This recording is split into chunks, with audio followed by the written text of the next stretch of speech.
Welcome to ENB339, part 2, which is about computer vision. This is lecture number 5, and it's going to be about color.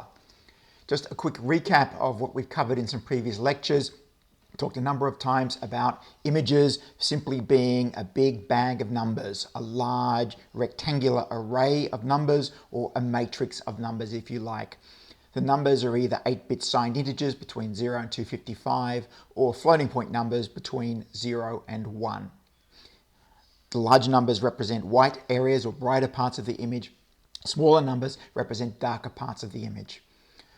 In previous lectures, we've talked about thresholding as a way of segregating pixels into two classes, a class of darker pixels and a class of lighter pixels. So the histogram provides us with some really good information about where we draw the line between the two sets of pixels.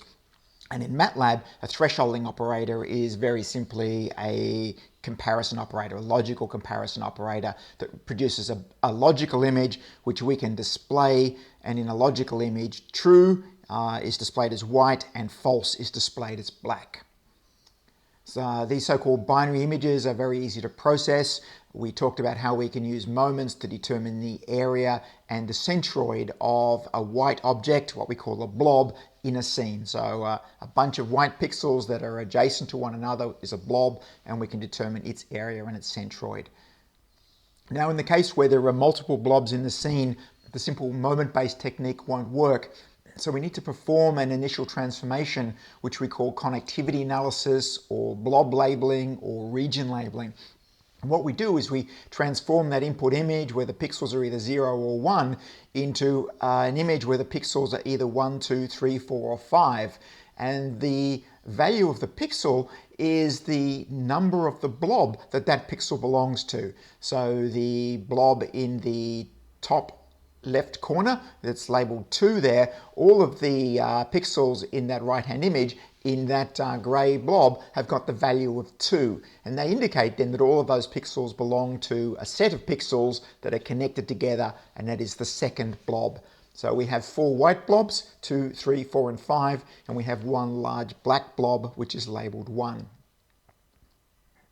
Now, once we have this labeled image, then we can perform a simple logical operation again, and we can cut out all of the pixels that have got the value of 3. So that gives us then a binary image where the pixels are either 0 or 1, and they correspond to blob number 3 in that input image.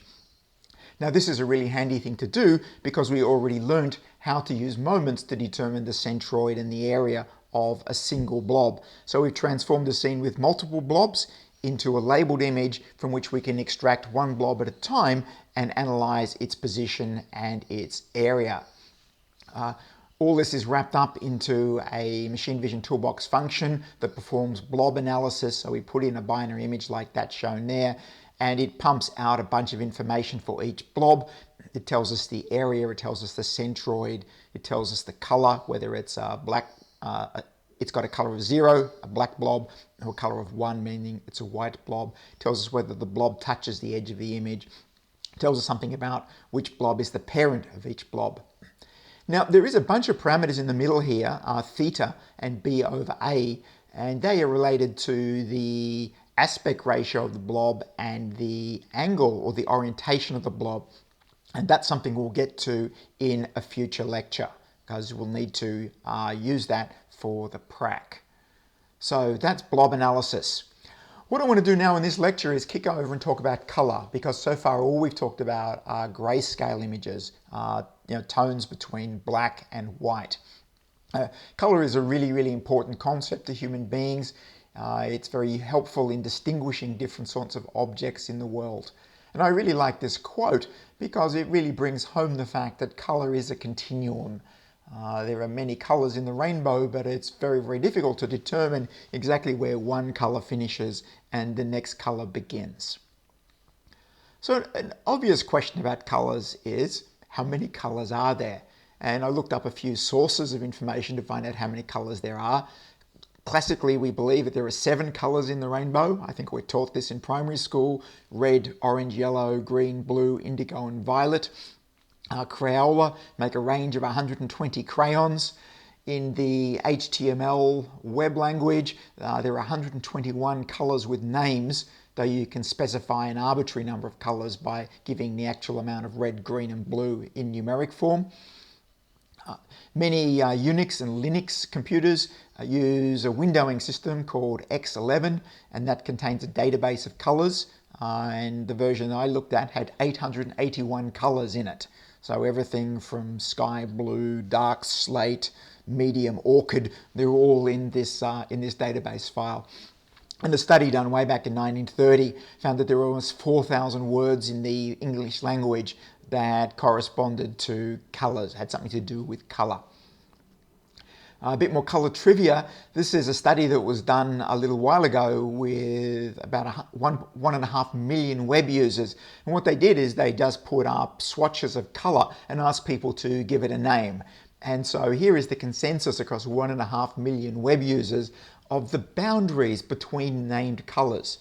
As I said before, colors are actually a continuum, but we apply labels, names, to colors that span a little bit of that continuum. So it's interesting to see here where people think is the boundary between green and olive, or between teal and blue, or purple and pink. Colors are also tied quite closely to emotion, and here's a study that was done which maps emotions to colors. And so if you ask enough people, the dominant response to the color of love, it's pink. The color of joy is perhaps yellow or blue or orange. These are joyful colors.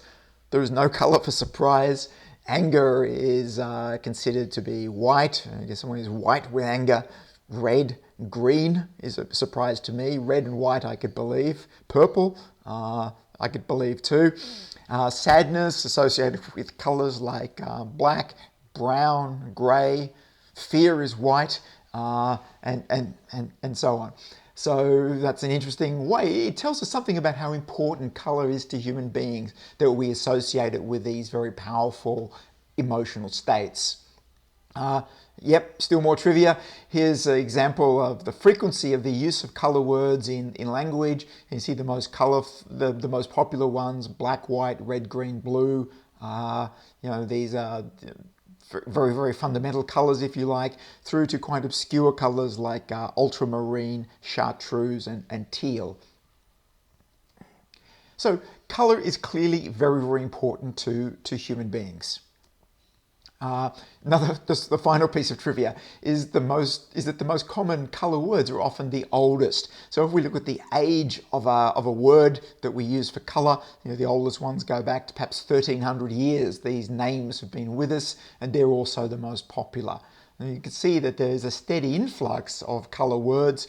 Over the last 600 words, we've kept growing color words in our language. It goes back to the fact color is very important to human beings. So let's get into it. Let's consider a color image. And using a toolbox, I can load that. And this particular image, Flowers 8, is included in the toolbox. So if you issue that command and display it, there will be displayed that particular colorful image of a bunch of tulips, which is an image that I took in the Netherlands. And if we ask for information about this image, we use the about command. It tells us that the pixels in this image are all unsigned 8-bit integers between 0 and 255. But the image now, it's got quite interesting dimensions. It's got dimensions of 426 rows, 640 columns by 3. So this image has got 3 dimensions. We can think of it as a cube instead of the way we've normally been considering an image, which is as a rectangular array, a flat thing. This color image has got 3 dimensions. Now, and all the numbers in it are 8-bit unsigned integers.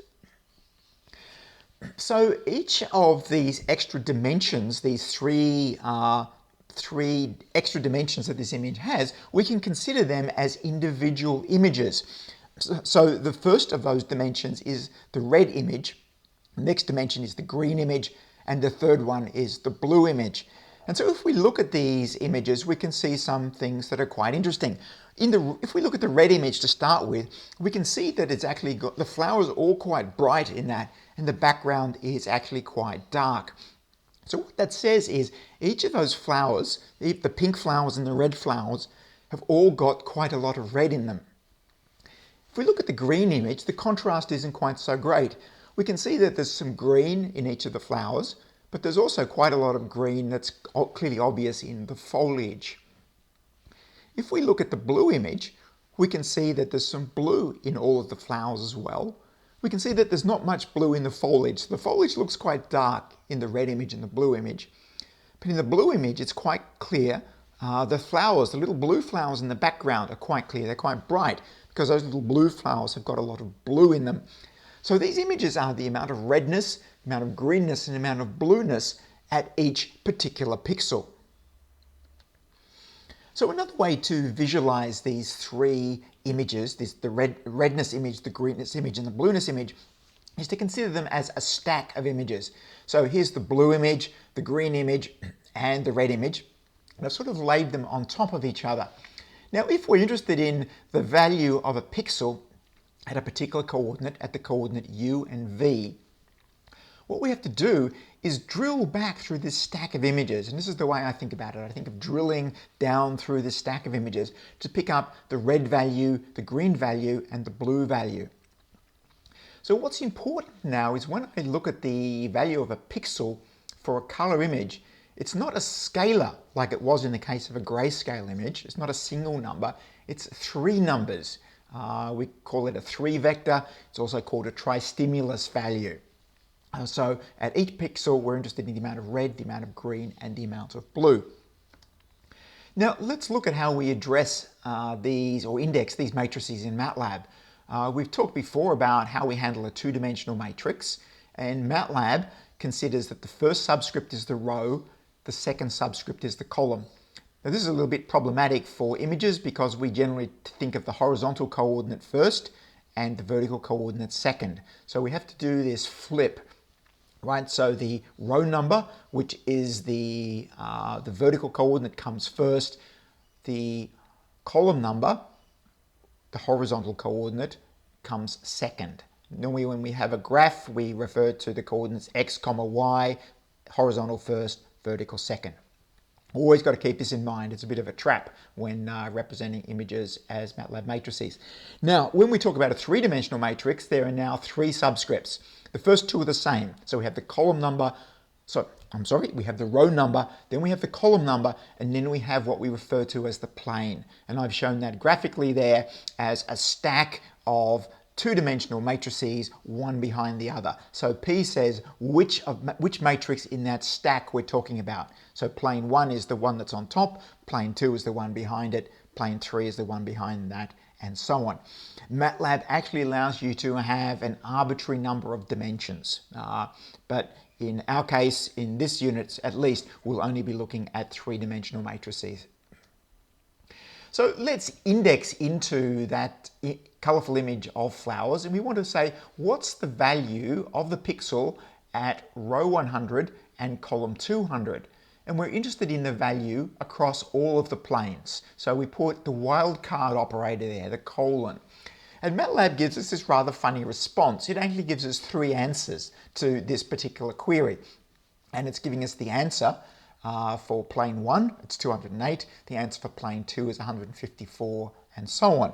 Now, this is correct, but it's not particularly convenient. So we can use a very helpful MATLAB function called squeeze. So if we squeeze that result, we end up with a MATLAB vector. So it's a 3x1 vector that contains the R, the G, and the B values at pixel 100, 200, row 100, column 200. Here's another very colourful picture, some more tulips taken on the same trip to the Netherlands. This one's a bit interesting, particularly if we consider these red flowers, slightly different red to the one in the previous picture.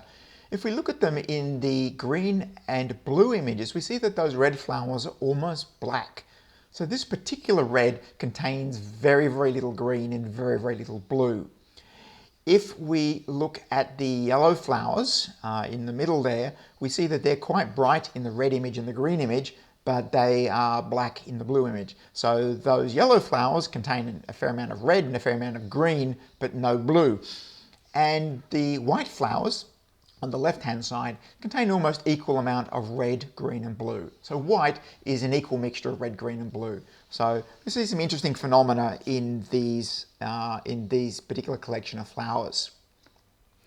We can also look at the histograms of color images, and we do this on a plane by plane basis. So if we look at the red channel, we have a histogram with a population of dark pixels and a population of brighter pixels. So in the grayscale image, which represents redness, we have a population of dark background and we have a population of brighter pixels which correspond to all of those red flowers which show up as bright white in the redness image.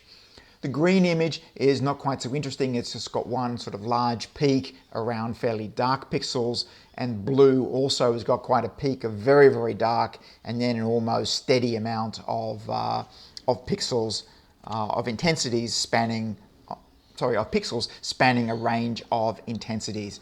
We can compute this using the toolbox function called ihist. You give it a color image, it will display 3 histograms instead of 1 histogram. Any of you who are photographers and have got a high-end digital camera, you probably know that these cameras can display color histograms in real time, and you use that information to try and get the exposure set just right. Okay, so here's a really quick exercise for you, and the question is, what would this particular MATLAB command do? Give you a moment to think about it, have a discussion, and I'll be back. All right, so what this command will do is it displays some part of the image IM, and let's just read the subscripts from left to right. We have a wildcard for the rows, so that means all rows. There's a wildcard for the columns, so that means all columns. And for the third subscript, which is the plane, that's a constant, that's 3. So what this means, it's all rows and all columns of plane 3. So that's the blue plane of the image. And if we did that, it would display the blue plane as a grayscale image where white means a lot of blue, dark means not much blue. And the little blue flowers are showing up brightly there in this blueness image. Now going back to the importance of names, colors and their names, here's some information from one of these color database files from a Linux system. And here we have this big database where we have the amount of red, the amount of green, the amount of blue against a particular named color. And so there's some quite imaginative color names here like cadmium red deep and firebrick and geranium lake. The toolbox contains a copy of this file, and there is a function called color name. So if I use the color name function, I put in a string name like maroon, it will tell me the amount of red, green, and blue as floating point numbers in this case. So the amount of red, green, and blue are numbers between 0 and 1. The database file shown in the background, the amount of red, green, and blue are 8-bit unsigned integers between 0 and 255. Now another way to think about colors is what's called the color cube. And if you can imagine this cube with 3 axes, it's showing how the color varies as I change the amount of red, green, and blue. And these colors are painted on the surface of a cube. So it's a little sometimes hard to get the perspective just right. We can see a place where we have pure red, which is on the red axis, pure green is on the green axis, pure blue is on the blue axis.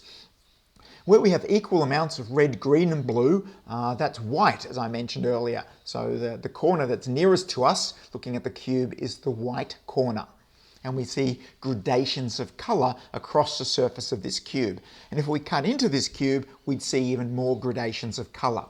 Now, there's the color cube again without the axes. Perhaps a little bit easier this time to see the white corner facing towards us. If we look at the cube from the opposite direction, this is the black corner. Again, the perspective fails me sometimes looking at this particular image, but this is looking at the cube from the opposite direction to the top view. Here's a view looking at the cube from looking into the red corner, and here's a view looking into the green corner. So this is a way of thinking about mixtures of red, green, and blue, and how they contribute to the great continuum of colors that we talked about right at the beginning of the lecture. Now, If we consider color and brightness, these are really two separate concepts. So here's an orange square, and then there's the orange square at 75% brightness, 50% brightness, and 0% brightness. So it's got no brightness, it's going to be black. So we have a continuum from black all the way up to full orange at different levels of brightness. Now, if I have an object in the world and I turn the lighting up and down, I change the intensity of the lighting, don't change its color, change the intensity, then this orange object that I'm looking at will have different appearance, even though it's an orange object. Its color has changed. So it's often very useful to try and separate this general concept of color into two parts. So we have three values for color, red, green, and blue. We call them tri-stimulus values. And I want to separate them into one brightness value and two color values. So we've still got three numbers to describe the color, but I want to map that in such a way that I can factor out brightness. Now, a very simple way to do that is computing what's called chromaticity coordinates. And chromaticity is just a word that means it's a synonym for color in some ways. So I compute three variables, little r, little g, and little b. And they are the ratios of r and g and b to the total r plus g plus b. Now you can work out pretty quickly that these numbers have to be in the range 0 to 1, right? They can't be less than 0, they can't be more than 1. And the other thing that we can observe is that they're not independent. Little r plus little g plus little b is equal to 1. So therefore we can dispense with one of those numbers because any two of them is sufficient to describe chromaticity. And by convention we take just r and g, we discard b. So we can represent chromaticity as a vector of two numbers, a coordinate if you like, little r and little g. Now if we consider this as a plane, so in the horizontal axis is little r, the vertical axis is little g, then there are some important navigation points. So in the bottom right we have pure red, that's where little r is equal to 1, little g is equal to 0. The top left corner is pure green, so little g is equal to 1, little r is equal to 0. And pure blue then is in the bottom corner. Right? That's where little r and little g are both equal to 0. Now there's a whole region above the blue diagonal line that I've drawn which are color chromaticities that are not possible. Right? To have a chromaticity up there violates the constraint that r plus g plus b equals 1 and that all of those numbers are positive. So that's a no-go area. All the chromaticities of every color you can imagine falls into that lower white triangle. Here's a quick exercise for you, a little class exercise, is what's the chromaticity coordinates of white? All right, so white, as I mentioned earlier, is an equal amount of all primaries. Its RGB values would be 1, 1, and 1. So we can compute little r and little g, and they are both equal to 1/3. So white lies at the coordinate 1/3, 1/3. So that's somewhere in the top middle of that triangle of all possible chromaticities that I mentioned before. Let's look at a more realistic problem now, and here is a picture of some tomatoes on a tomato bush in a robotics lab at MIT in Boston. And so this image is distributed with the toolbox, so we can load that into MATLAB using the command here, and we can display it. And you can see here that I've clicked on a particular pixel in this image, and up the top there I'd just be showing the value of that pixel. And unlike the case for a grayscale image, when I click on a pixel, it's going to give me three numbers, the amount of redness, greenness, and blueness at that particular coordinate. And the coordinate is 104, 220. So if I look at the coordinates there, that means it looks like I've clicked on the bottom tomato. So we can see it's got quite a lot of red, not much green, not much blue. Should expect for a tomato. Now, bit of a trap here, because this image that we loaded is JPEG compressed. And as we talked about in the very first lecture, there is a nonlinear transformation applied to pixels in a camera before they're sent to a display. So we're taking a JPEG image file and that signal is picked off somewhere between the camera and the display. So all the pixels have been gamma compressed. So in order to get the proper light values as they were seen in the world, we need to undo that gamma compression. So we need to raise all the pixel values to the power of 2.2. 2.2 is the reciprocal of 0.45, which was the gamma function applied in the camera. We need to undo that gamma function. We do that with those arguments to the tomato function. So to the iRead function. All right. Now in MATLAB we can display the three planes quite conveniently using the flatten option to iDisp. iDisp is sort of the Swiss Army knife of computer vision. It's got lots and lots of options. Have a look at the help and see all the different things that it can do. So here we're displaying the red, green and blue planes. We can see that tomatoes are quite bright in the red image, very dark in the green image and the blue image.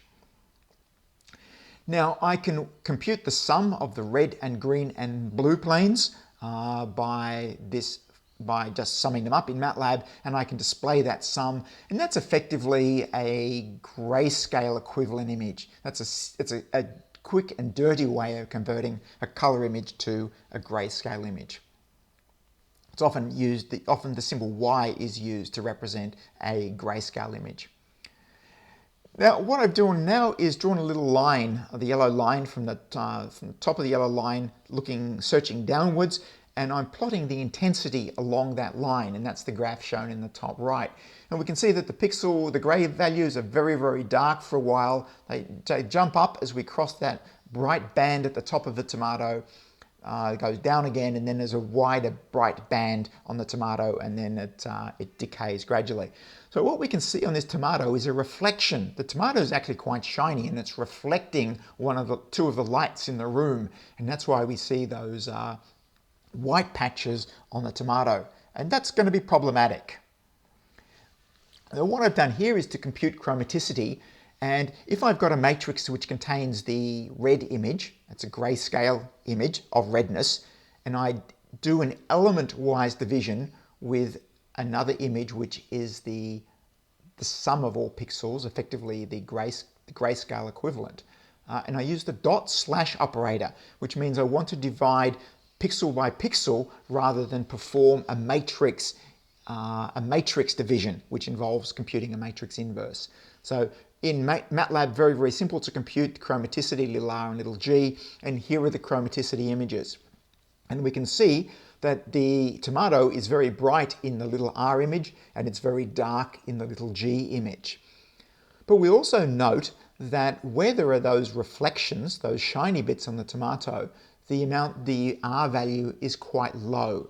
And on the green image, it's actually a little bit brighter. And what's happened here is that the tomato is red, right? That's a particular color, a particular chromaticity, but the reflection is white, and that's a different chromaticity. So in a chromaticity image, we are able to distinguish that white reflection from the red tomato. And that's both a good thing and a bad thing. I mean, they are different colors, so you want them to be indicated as different colors, but what's going to happen is we're going to have a region of the tomato that doesn't look like tomato. So go back again to our red-green chromaticity plane, and let's make a decision to accept only pixels who've got a little r value that's greater than 0.8 and a little g value that's less than 0.2. So these are pixels that have got quite a lot of little r, but not much little g. If we go back to this image here, we can see that the tomatoes are like that they are quite a large value of little r, they have a very low value of little g. So if we make this decision boundary, that area indicated in yellow, is where we think tomato pixels might fall. And we can implement this logic pretty easily in MATLAB. We can compare the little r image against a threshold of 0.8, the little g image against a threshold of 0.2, and then we take the logical intersection of that, where both those conditions are true, we're saying is tomato pixels. And I put that into the variable b, because it's a binary image, where 0 means non-tomato and 1 means it is a tomato.